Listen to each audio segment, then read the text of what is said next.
Bonjour à tous, enfin bonsoir à tous. On se retrouve pour une vidéo pour faire le point sur la Ligue des Champions, la Ligue Europa et la Ligue Europa Conférence qui étaient en pause depuis de longues semaines et de longs mois et qui font leur retour dès demain.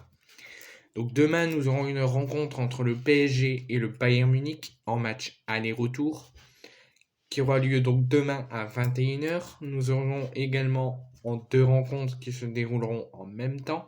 Nous aurons Milan contre Tottenham qui joue à 21h. Ça commencera tout doucement par ces deux rencontres. Mercredi, il y aura la rencontre en Première Ligue entre Arsenal et Manchester City le 15 février à 20h30.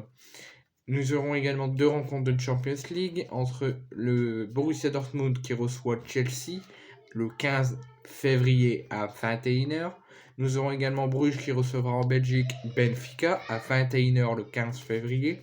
Nous aurons également le démarrage de l'Europa League entre le FC Barcelone et Manchester United à 18h45 le 16 février. Nous aurons également la Juventus qui recevra Nantes à Turin le 16 février à 21h, le Shakhtar qui recevra Rennes au Shakhtar normalement le 16 février à 18h45 et Leverkusen qui recevra Monaco le 16 février à 21h, sauf Arsenal City. Toutes les autres rencontres correspondent aux coupes européennes, donc C1 Ligue des Champions, C3 Ligue Europa et C4 Conference League. Toutes les rencontres que j'ai citées sauf Arsenal City seront en Coupe d'Europe. Arsenal City, c'est la première ligue. Donc, concernant les matchs de Coupe d'Europe, donc vous avez vu que toutes les rencontres que je vous ai dit, on va quand même suivre une semaine haletante et une semaine décisive et importante, et on va tout simplement se régaler. Donc PSG Bayern en match aller-retour, j'ai pas la date du retour pour les matchs de Coupe d'Europe, mais pour le match aller pour l'instant, donc PSG Bayern au Parc des Princes, moi je vois une victoire. Alors qualification, j'y vais pas tout de suite. Donc PSG Bayern sur les matchs retour, je me tourne pas tout de suite sur les matchs retour, on verra d'ici là. C'est surtout parce que j'ai pas encore les dates des matchs retour, il y a des petits soucis.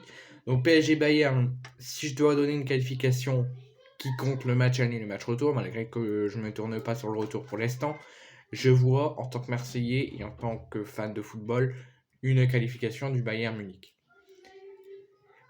Le deuxième rencontre avec un Milan malade qui vient de renouer avec le succès, qui reçoit Tottenham.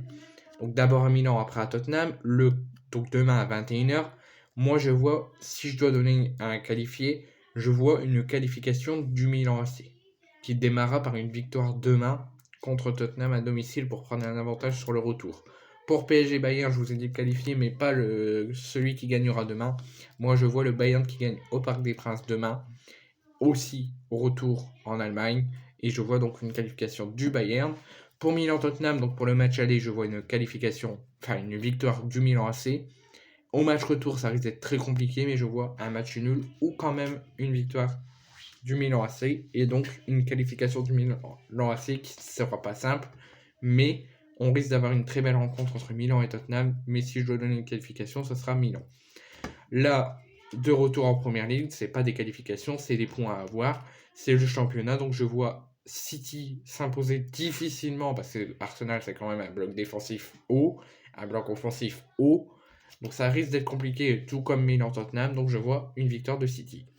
Pour Dortmund Chelsea, moi, si on suit le papier, si on suit le statut de favori, que des clubs, les entraîneurs, souvent, ils n'aiment pas entendre parler de ça, normalement, c'est Chelsea qui devrait gagner le match aller, difficilement sans doute à Dortmund, et plus facilement à domicile, mais je vois, si je dois donner un qualifié sur ce match-là, je vois Chelsea.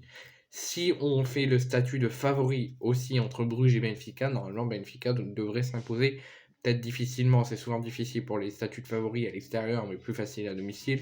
Donc peut-être une qualification du Benfica en quart et une victoire de Benfica à Bruges difficilement, mais plus facile peut-être au retour. Barcelone, Manchester United. Alors moi je dis bonne chance à Manchester United parce que avant quand le tirage au sort a eu lieu, j'aurais peut-être dit une victoire de Manchester United sur le retour, mais une défaite sur match aller, et peut-être une qualification de Manchester. Ça peut se faire, mais sur ce que je vois du FC Barcelone depuis le début de l'année 2023, je vois une qualification logique du FC Barcelone en quart de finale. Juventus-Nantes, l'affiche haletante, l'affiche qui fait rêver tout fan de football et moi-même. Je vois une qualification, encore une fois, souvent difficile à l'extérieur, mais plus facile à domicile. Shakhtar contre Rennes, ça c'est un match très difficile parce qu'en ce moment le Shakhtar, je ne sais pas comment il joue parce que je ne les vois pas jouer. Rennes, sur ce que je vois, c'est difficile. Donc je ne préfère pas donner mon avis là-dessus. Et pour les Leverkusen Monaco, ça va être un match très fort, un match avec beaucoup d'intensité, mais je vois une qualification pour le football français de Monaco. Et je ne sais pas si je l'ai dit pour Juventus Nantes, j'espère une qualification de Nantes. Donc on va s'attendre à une semaine intense, tendue, électrique, mais on va se régaler dans le retour de nos chères Coupes d'Europe.